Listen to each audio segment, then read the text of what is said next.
are here with Maria from Russia, and she's building her amazing education technology business. Starting from humble background, she an artist. She has done architecture and come up with the ideas to build some technology. I always feel amazing to read her story because like there are a lot of artists back in India. They want to build something, but they don't have entrepreneurial skill or mindset. But she's amazing person come up with the idea to have artist business. So Maria, would you like to tell us what is your business is all about and what do you exactly do? Yeah, thank you so much, Anand, for such a warm introduction. So 5 years ago, I came from my academic side when I was a professor of architecture, and I saw so many things in academic way of how educate people, which make me some passion about. So I just believe that I can change something for myself and for my students. Then I came to the idea to create the educational platform for online education for creative professionals worldwide, to help them to get hired remotely, to find some really dream job, and to get hired in such a company like Disney or Netflix or really great architect studios etc. My husband and I, my co-founder, we created the platform, so it's our own platform, and then we produce and provide really beautiful video courses for people around the world. So there is one incident in your life where you want to get an admission in one of architecture course in your university, and then the admission was full, and then the admission person asked you to he just said go and meet education ministers, and then you actually did that. And a similar kind of incident in my life also, when my principal, he wouldn't allow me to leave the college for change my topic, and then I wrote a letter to my education minister. So there is a similar kind of mindset entrepreneurs have to go beyond the rules and get what they want. So what is that incident, and because of that incident you have achieved so much. So can you just elaborate an incident for us? Yeah, thanks, Anand. It's so interesting because we came from different cultures, but we have so much in common. And it was a great situation actually, and I think it was happened exactly for we could start Artclever, our company, because if not that accident, probably it was fine. I become to be an architect and just came to the industry, and that's all. But then I understood our system made it's just not affordable for everyone, and it's not fair, because I grew up without parents. They lost I lost my parents very early, and I couldn't go to my parents and say, oh, give me money for the university or any bank, because it just wasn't for me, it wasn't affordable. So the only chance to get my education, my master's degree, it was to go directly in the same day of admissions. Oh, wow. To go directly to the Minister of Education and ask him for a scholarship, and I was lucky enough to get it. But there are so many guys who are not so lucky as I am, right? And that's why we started Artclever, just to help other people who just need to get higher education, to get their dream career. So we built the ability, the connection between higher education and dream companies and the guys from all over the world, just to have another alternative way and just another chance to get educated, And now after the pandemic, it was like really Yeah, means like relevant. whatever you started in 2016-17, I guess Yes. that has actually got value during the pandemic, because the education is changing a lot after the pandemic. And then yes, like all the schools, college and university, they just shifted online, and you already had a platform to give architecture education online. So what is the difference you found after, before pandemic and after the pandemic, especially considering your business or your revenue, and how much traction you are getting from all over the world, and people they want to learn architecture or other courses on your platform? Yeah, that's a good question. Like, of course, like, to be honest, the pandemic like boosted our industry pretty much, right? At tech like just jumped to the space during this time, and we were beneficiaries of this like hard situation, of course. And before the pandemic, it just was funny. We tried to explain our potential partners, like in higher educational institutions, like online education. Like you need to run some online programs for guys who are like outside of this location of the university or any school, and they want to study with you, but you don't have any like abilities, any nothing like to offer. And we just ask like, you have to run some online programs, and they say, I don't know, like, is it works like online to study something online? What? Like it was like 2019's like Yeah. so now we can imagine like, what, like, is there any problem to study something online? And after the pandemic, of course, our numbers changed a lot, and people just trust more to some education providers. They can really learn something online, but in the same time, like, to be honest as well, there are so many like schools, online schools, who just made the reputation of edtech a little bit worse.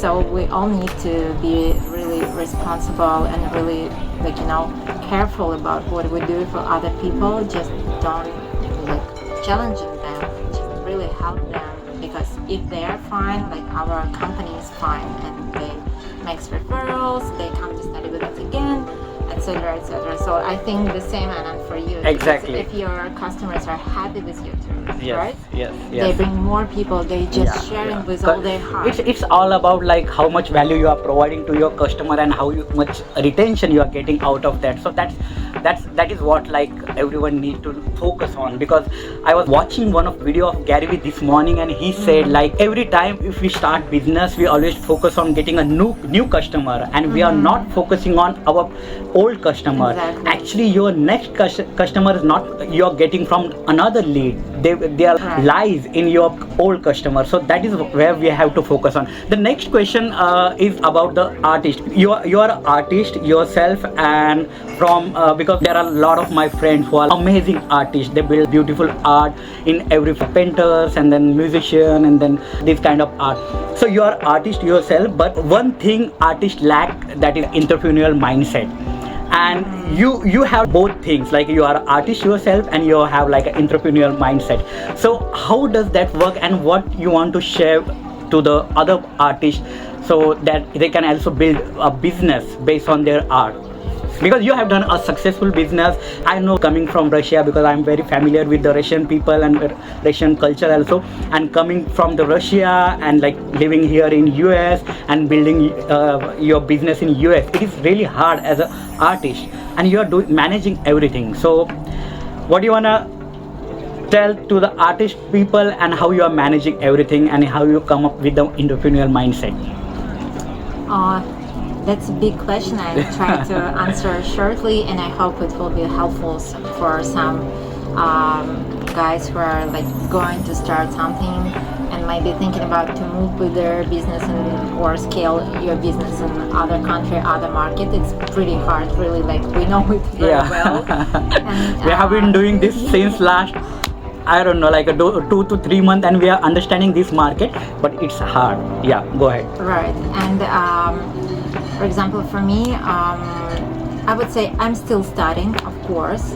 There are not any like keys I can tell, like I can give for anyone, of course. For my industry, which is really competitive, like a lot of really great projects already exist, like Udemy, Coursera, even YouTube.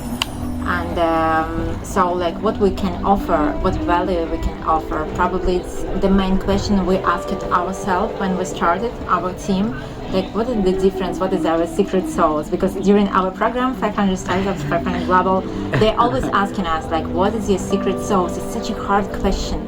And I think you all, if you want to start something, ask yourself, what is your secret sauce? Yeah. And probably this will be the most relevant answer for you in the beginning, and the answer you will give anybody who will ask you. How? Like, why you do this? What is your secret sauce? Maybe it's just your personality. Maybe it's your personal story, because you're just unique person. Exactly. And it's matter. Don't think that your person doesn't matter. It's matter. Especially here, what we see in Silicon Valley. All the potential investors, I don't know, VC partners, even accelerators team, they're just interested in you because they saw everything. They saw everything in this world, but they didn't saw you and didn't like meet you.